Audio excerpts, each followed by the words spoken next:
d'expression. Prego, un minuto anche per lei. Madame Vergiat, une minute. Merci, Monsieur le Président. Loin de la destination de rêve qu'elle représente pour de nombreux touristes, notamment européens, les Maldives semblent de plus en plus s'enfoncer dans ce qu'on pourrait appeler une forme d'obscurantisme.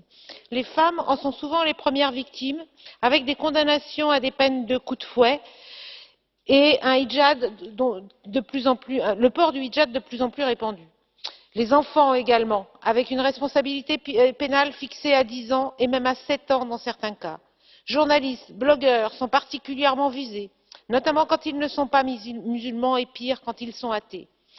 Yamin Rachdeh, jeune blogueur de 29 ans, assassiné de 16 coups de couteau, en est un symbole. Il se savait menacé, avait porté plainte, en vain. Autre victime, les avocats. 2 tiers des membres du barreau ont été suspendus en septembre et les prisons sont pleines de prisonniers politiques. Enfin, le rétablissement de la peine de mort, même si aucune exécution n'a encore eu lieu, d'autant que 5 des 17 condamnés étaient mineurs au moment des faits. L'Union européenne, premier partenaire commercial des Maldives, a les moyens d'agir dans l'intérêt de la population. Encore faut-il avoir envie de le faire. Grazie. Merci. Monsieur Corrao, je vous en prie, une minute. Merci, Président.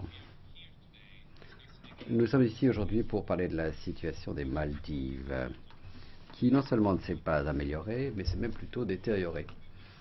Avec ce vote, nous allons appuyer notre résolution.